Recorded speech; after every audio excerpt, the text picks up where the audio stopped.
प्रिय संस्कृत मित्राणि नमो नमः। सुस्वागतम् अस्मिन् कक्षायाम्। कल के कथा प्रसंग में किरातार्जुनीयम के महाकवि भारवी प्रणीत किरातार्जुनीयम के अध्ययन प्रसंग में हम लोगों ने अध्ययन किया था दुर्योधन की राज व्यवस्था का, कि उसका राज्य सर्वविध संपन्न है, उसके सैनिक, उसके गुप्तचर स्वामी भक्त हैं और वह अपने हितैषी और विरोधी दोनों ही प्रकार के राजाओं के गतिविधियों का, कार्यों का विधिवत निरीक्षण करता है, उनके विषय में जानता है। लेकिन दुर्योधन की नीतियों के विषय में, उसके कार्यों के विषय में लोगों को पता नहीं चल पाता। उसके कार्यों का पता तभी चलता है जब वह फलवती होती हैं, अर्थात प्रजा को जब सुख पहुंचता है, जब प्रजा हितकारी कार्य पूर्ण हो जाते हैं, तब उसका जो फल, जो आनंद की अनुभूति होती है, उससे ही प्रजा जानती है कि हमारे राजा ने हमारे लिए यह किया है। उसी क्रम में आगे के श्लोकों का हम वाचन करेंगे और उन्हें समझने का प्रयास करेंगे। सबसे पहले श्लोक का वाचन करते हैं।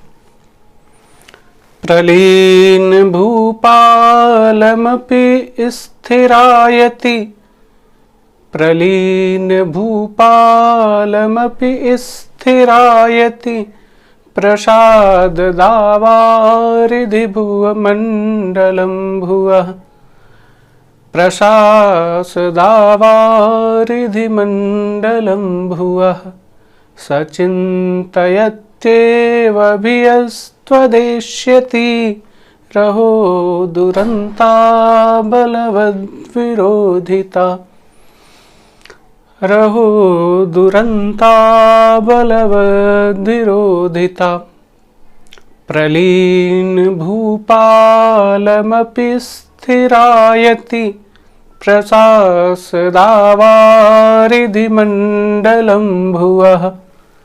सचिन्तयत्येभियस्त्वदेष्यति, रहो दुरन्ता बलवद्विरोधिता। अहो दुरंता बलवद विरोधिता, यह सूक्ति है। इस पर ध्यान रखेंगे, इसको अपने मस्तिष्क में अवधारण कर लीजिए, क्योंकि प्रायः यह सूक्ति पूछी जाती है। रहो दुरंता बलवद विरोधिता। महाकवि भारवी ने इस सूक्ति का वाचन कराया है, इस सूक्ति को कहलवाया है वनेचर के मुख से। किस प्रसंग में कहलवाया है? दुर्योधन का समाचार बताते समय महाराज युधिष्ठिर से वनेचर के मुख से कहलवाया है।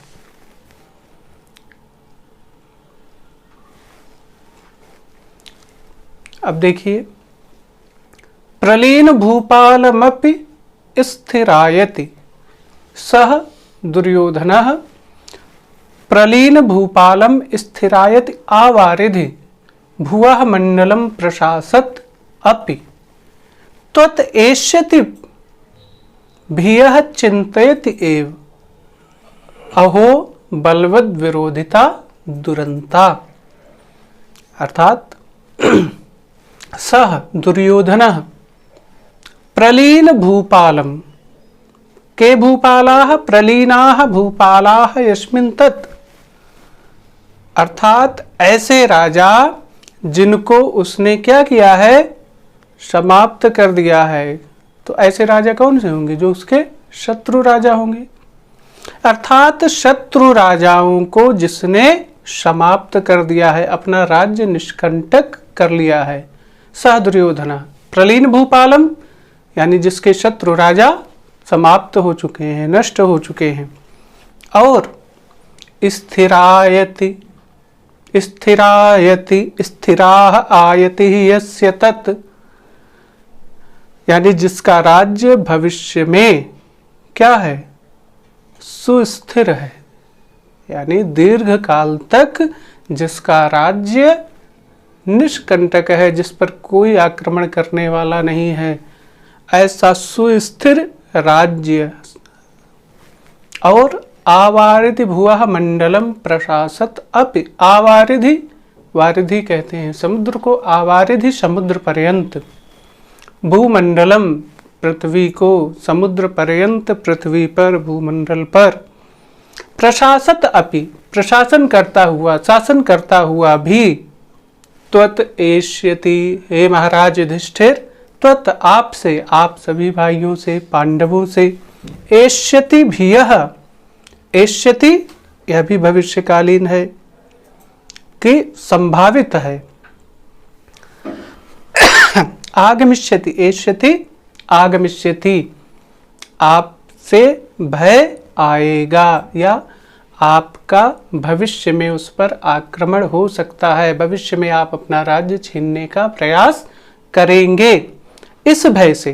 त्वत एष्यति भियः, आपके आगामी भय से, आपके आक्रमण रूपी आगामी जो भविष्य में आप 12 वर्ष का वनवास और 1 वर्ष का अज्ञातवास पूर्ण करने के बाद जब आप लोग वापस आएंगे, उस आगामी भय को चिंतयति एव, चिंतन करता है, अपने मन में सोचता है, और इस भय से सदैव वह चिंतित रहता है।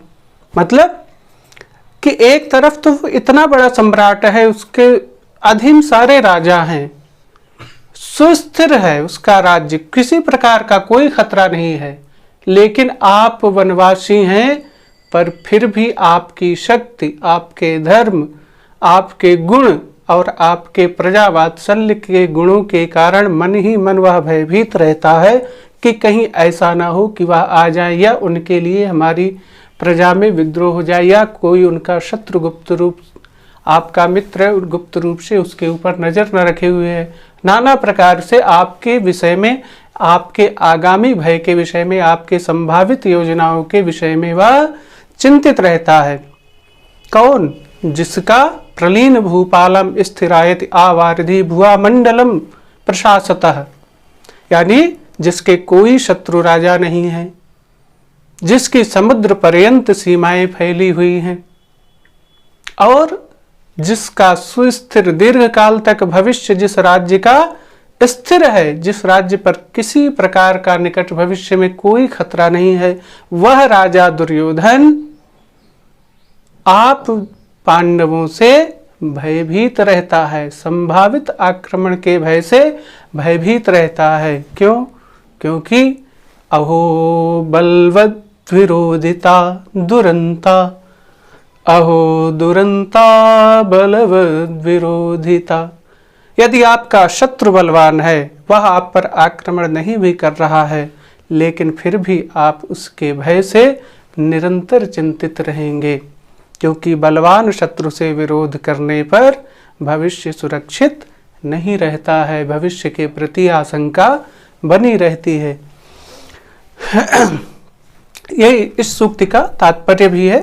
अहो दुरंता बलवत विरोधिता, अहो खेद की बात है, खेद विषय शब्द है अहो, यानी अरे, खेद की बात है। बलवत विरोधिता यानी बलवत बलवान शत्रु से, विरोधिता शत्रुता, बलवान शत्रु के साथ जो शत्रुता है वह क्या होती है? दुरंता, यानी जिसका अंत क्या होता है? दुष्कर मतलब कठिन होता है या दुखद होता है। बलवान शत्रु के साथ जो विरोध होता है, जो शत्रुता होती है, उसका अंत निश्चित ही दुखदायी होता है। यही विचार करके दुर्योधन निरंतर आपकी ओर से चिंतित रहता है, परेशान रहता है।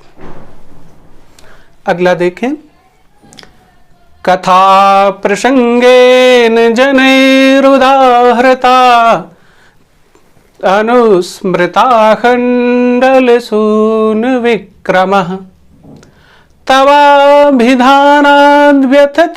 नताननः सुदुषहान् मंत्रपदादिवोरगः।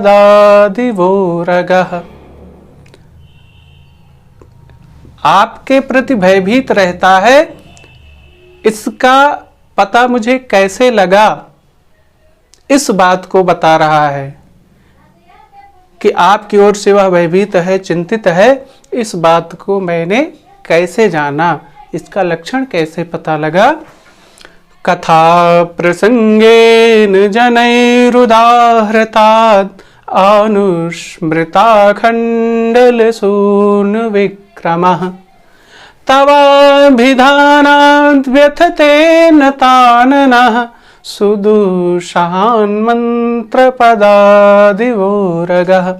कथा प्रसंगेन जनैः उदाहृतात् तव अभिधानात् अनुस्मृताखण्डलसूनु विक्रमः सुदुषात् मंत्रपदात् उरगः इव नताननः शन व्यथते। कोई व्यक्ति भले ही न रहे, मौके पर चला जाए, लेकिन यदि गुणवान है, यदि वह उत्तम गुणों से युक्त है या उत्तम गुणों से नहीं भी युक्त है, निम्न गुणों से भी युक्त है, निकृष्ट गुणों से भी युक्त है, चाहे अच्छा हो या बुरा हो, संसार में कीर्ति भी फैलती है और अपकीर्ति भी फैलती है, यश भी फैलता है और अपयश भी फैलता है। राम जितने अधिक लोगों को हृदय में रहते हैं, रावण भी उतने लोगों के हृदय में रहता है, भले ही वह अपकीर्ति के रूप में रहे, अपयश के रूप में रहे, दुष्ट के रूप में रहे, लेकिन रहता है। उसी प्रकार से जो सज्जन है, राम है तो राम भी रहते हैं। अंतर ये होता है कि जो यश वाले रहते हैं, जो कीर्तिमान रहते हैं, उनकी लोग उनके गुणों के लिए प्रशंसा करते हैं, उनकी उपासना होती है, और जो दुराचारी रहते हैं उनकी निंदा होती है। लोग उदाहरण देते हैं कि ऐसा कृत्य करोगे तो तुम्हारे साथ भी इस प्रकार से होगा। वनेचर कहता है कि कथा प्रसंगेन जनैः उदाहृतात् तव अभिधानात्। कथा प्रसंगेन लोग जब बैठते हैं तो चर्चा होती है, और उस वार्तालाप में प्रसंगवश आपके विषय में कोई बात यदि होती है तो प्रसंगवश कथा के परिप्रेक्ष्य में, उदाहरण के परिप्रेक्ष्य में या स्मरण के परिप्रेक्ष्य में ही यदि कोई आपका उदाहरण दे दे या आपका नाम ले ले तो उदाहृतात् तव अभिधानात्, आपके उदार चरित्र का, आपके गुणों का, आपका नाम ले ले यदि कोई, तो वह युधिष्ठिर जब आपका नाम लेगा तो आपके अनुज आपके अनुज अर्जुन का भी स्मरण हो आता है उसको। आपका नाम लेने से आपके गुणों का, आपकी योग्यता का, और साथ ही साथ आपके अनुज अर्जुन के पराक्रम का उसको स्मरण हो आता है, और वह उसी प्रकार से दुखी होता है जिस प्रकार से सर्प के विष को उतारने वाले या सर्प को वश में करने वाले जो विष वैद्य होते हैं, जब वह तार्क्ष, वासुकी इत्यादि नामों से जब वह सर्प के मंत्र का उच्चारण करते हैं तो जिस प्रकार से सर्प अपना फण झुका लेता है, उसी प्रकार से दुर्योधन रूपी सर्प आपका नाम सुनते ही अपना मुंह नीचे कर लेता है। इसमें देखिए दो अर्थ निकलते हैं, उसको देखेंगे। आखंडल सूनु विक्रमः अनुस्मृता, आपका नाम लिया, आपके पीछे पीछे स्मृति, अनुस्मृता, आपके बाद आपके अनुज महाधनुर्धर पार्थ का जो क्या है, इंद्र के पुत्र है। आखंडल एक नाम इंद्र का भी है। आखंडल मीन्स इंद्र और सूनु मीन्स पुत्र। आखंडल सूनु इंद्र के पुत्र अर्थात अर्जुन। अर्जुन के विक्रमः पराक्रम का, वीरता का स्मरण करता है तो दुर्योधन का मुख मलिन हो जाता है, वह अपना मस्तक झुका लेता है, चिंतित हो जाता है। और दूसरे पक्ष में देखा जाए सर्प के विषय में, तो आखंडल सूनु, एक अर्थ इसका अनुज भी होता है सूनु का। तो इंद्र के अनुज उपेंद्र अर्थात भगवान विष्णु, उनका जो पक्षी है कौन, उनके पक्षी कौन है? गरुड़। और गरुड़ क्या है? सर्प के शत्रु हैं। जब मंत्र प्रसंग में तार्क्ष्य और वासुकी और गरुड़ आदि का जब ध्यान आता है, जब उनका नाम आता है, तो उन नामों को सुन करके उनके द्वारा किए गए पद प्रहार को स्मरण करके जिस प्रकार से सर्प मलिन हो जाता है, श्रांत हो जाता है, क्लांत हो जाता है, उसी प्रकार से इंद्र के पुत्र अर्जुन का स्मरण आने पर आखंडल सूनु इंद्र अर्जुन के विक्रम का, पराक्रम का स्मरण होते ही उसी सर्प के समान दुर्योधन भी मुख नीचा कर लेता है और व्यथते, पीड़ा का अनुभव करता है, व्याकुलता का अनुभव करता है। कथा प्रसंगे जनैरुदाहृता, कथा के प्रसंग में लोगों के द्वारा उदाहृत किए जाने पर, नाम लिए जाने पर, किसका? आपका। तब अभिधानात्, और जब आपका नाम लिया जाता है तो आपका नाम लेने के बाद उसको याद आ जाता है अर्जुन का भी, अर्जुन के पौरुष का भी। तो वह उसी प्रकार से, जिस प्रकार से सर्प वासुकी और गरुड़ आदि का नाम लेने पर पीड़ा का अनुभव करता है, वह दुर्योधन भी आपके पराक्रम का, अर्जुन के पराक्रम का स्मरण करके सर्प के समान व्याकुल और दुखी हो जाता है। तदा सुकर्तुम तैजिमुद्यते विधीयतां तत्र विधेयमुत्तरम् पर प्रणीतानि वचांसि चिन्वतां प्रवृत्तिसाराः खलु मादृशं गिराः।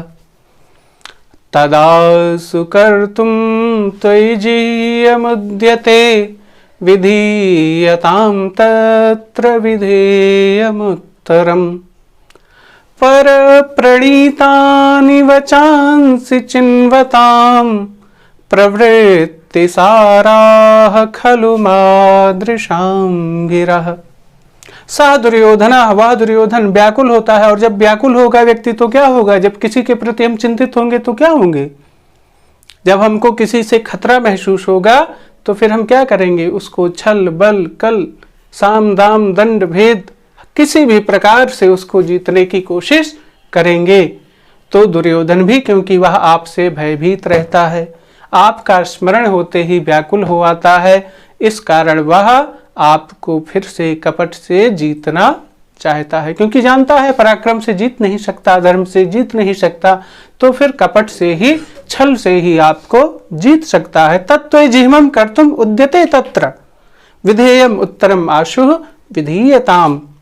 तत् इसलिए, त्वयि आपके प्रति, जिह्मं कपटाचरणम,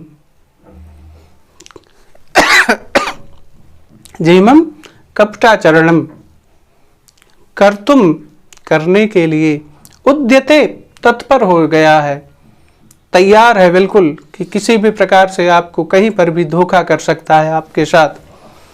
इसलिए तत्र, अब यहाँ पर किसके विषय में तत्र आया है? दुर्योधन के विषय में।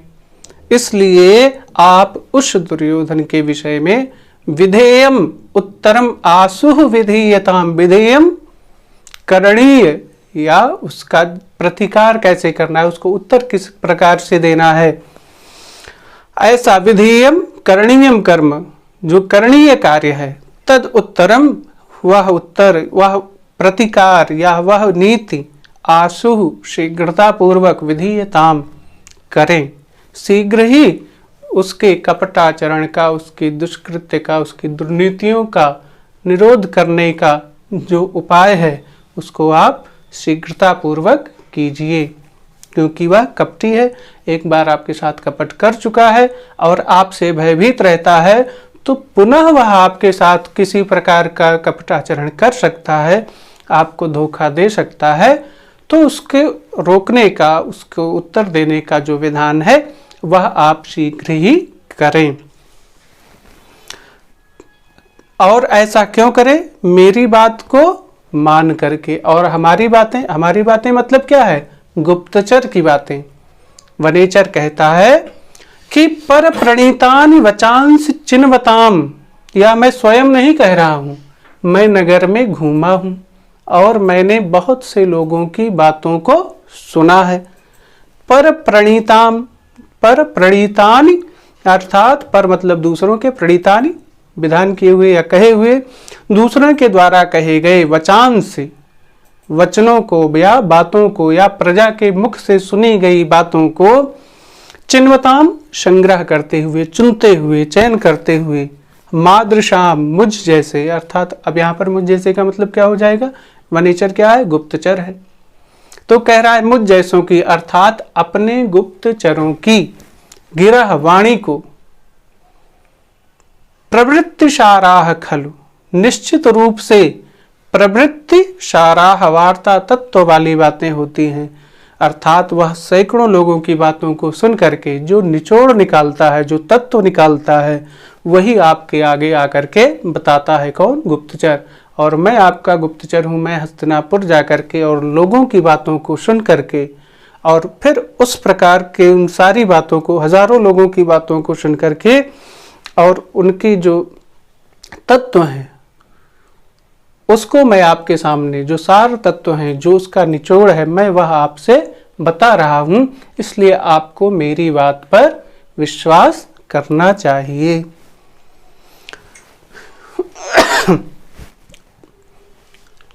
अब अगला देखते हैं श्लोक।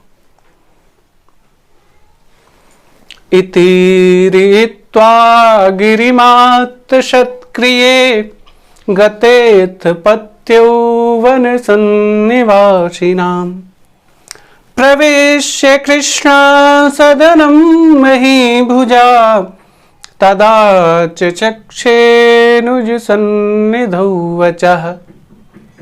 इति रयित्वा गिरिमात् शतक्रिये गतेथ पत्यौ वन सन्निवासिनाम् प्रवेश्य कृष्ण सदनं महीभुजा तदा चक्षे अनुज सन्निधौ वचः। वन सन्निवासिनां पत्यौ इति गिरम् ईरयित्वा आत्तशतक्रिये गते सति अथ महीभुजा कृष्णा सदनं प्रविश्य अनुज सन्निधौ तत्वचः आचचक्षे। वन सन्निवासिनाम मतलब जो वन में रहने वाले निवासी हैं, जो जंगल में रहने वाले वनवासी बंधु हैं, वनेचर हैं, उनके पत्यव स्वामी, यानी वनवासियों के मुखिया या स्वामी। उस समय मुखिया ही रहते होंगे क्योंकि सम्राट तो युधिष्ठिर थे ही। तो वनवासियों के जो स्वामी थे, वनवासियों के अगुआ थे, वनवासियों के जो पति थे, वनवासिनाम पत्यो वनवासियों के स्वामी जो थे, वनेचराधिप जो थे, इत गिरम इस प्रकार से, गिरम वाणी को, वचन को, संदेश को, ईरित्वा निवेदयित्वा निवेदन करके, अर्थात युधिष्ठिर से कह करके, और आत्तशतक्रिये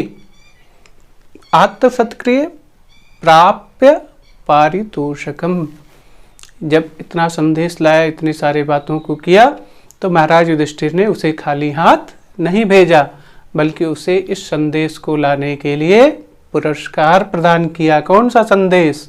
अपने दुश्मन की बड़ाई, उसके गुणों का संदेश लाने पर भी उसे पुरस्कृत किया। ऐसा राजा होना चाहिए जो अपने शत्रु की प्रशंसा करने वाले का भी सत्कार कर सके। क्यों? क्योंकि इससे उनके गुणों, उनके दोषों और उनकी नीतियों का विस्तृत विवरण युधिष्ठिर को पता लगा कि हाँ, हमारे कौन शत्रु हैं, कौन मित्र हैं, और उसकी क्या कमजोरी है और क्या मजबूती है।